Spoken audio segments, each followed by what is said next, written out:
Hello friends, जो Indian polity की hand written notes की सीरीज़ है, आज हम उसको आगे कंटिन्यू रखेंगे। कल हमने क्या किया था?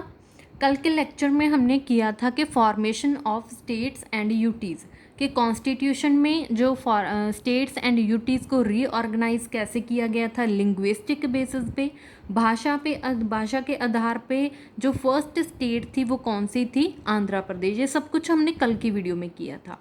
तो आज क्या करेंगे हम? शेड्यूल इन कॉन्स्टिट्यूशन कि कॉन्स्टिट्यूशन में टोटल कितने शेड्यूल हैं उनके बारे में one by one read out करेंगे।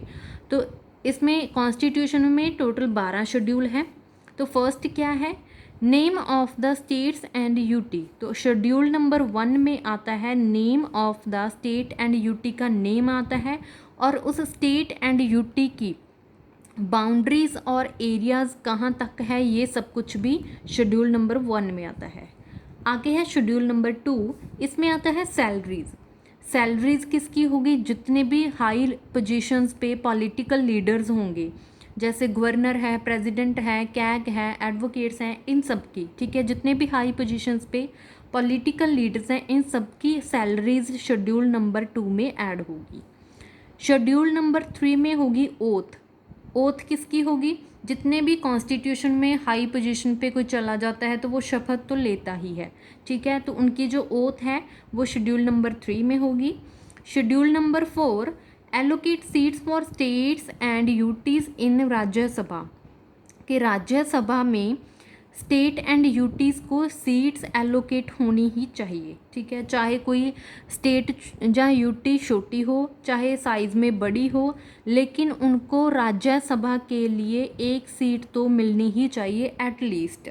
ऐसा नहीं है कि कोई, जैसे गोवा है कि वो उनका साइज़ छोटा है यूटी का, तो उनको बिल्कुल ही सीट्स ना देना राज्यसभा की, ठीक है, क्योंकि राज्यसभा की वैसे भी सीट्स कम होती हैं। तो इसलिए ऐसा नहीं है कि उनको बिल्कुल ही अनफिल कर देना।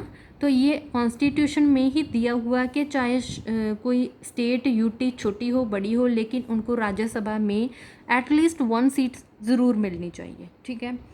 शेड्यूल नंबर 5 एंड 6 इन दोनों में स्टूडेंट कन्फ्यूज़ होते हैं, तो आज आपकी कन्फ्यूज़न को दूर करेंगे।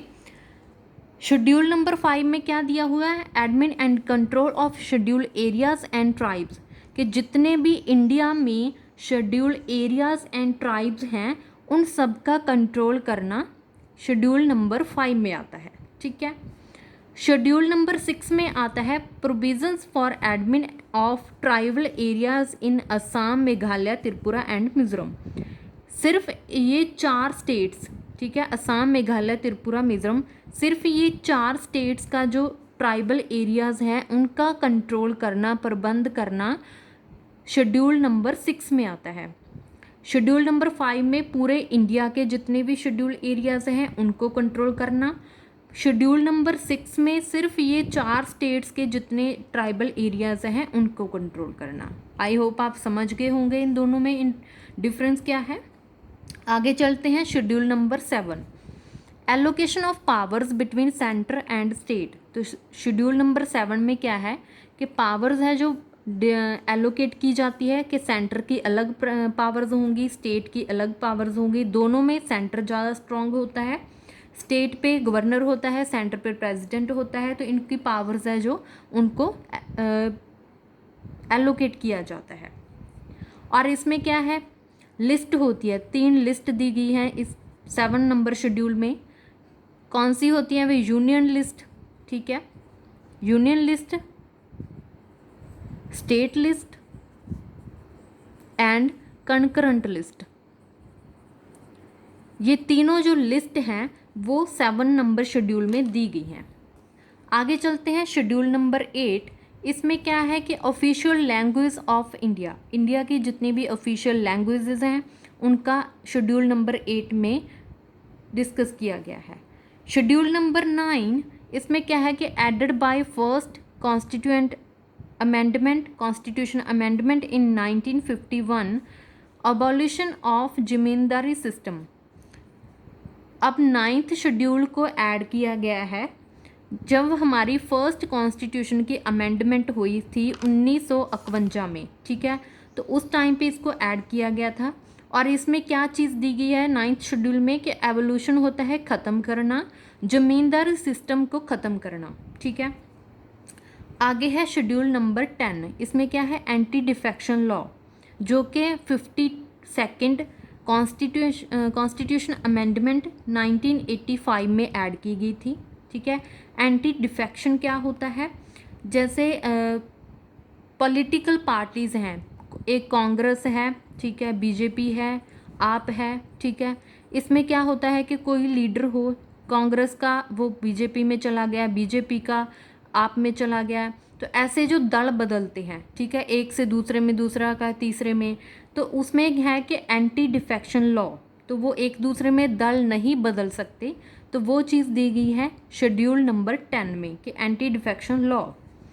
आगे चलते हैं शेड्यूल नंबर 11 एंड 12, ये मोस्ट इम्पॉर्टेंट है और इजी भी है।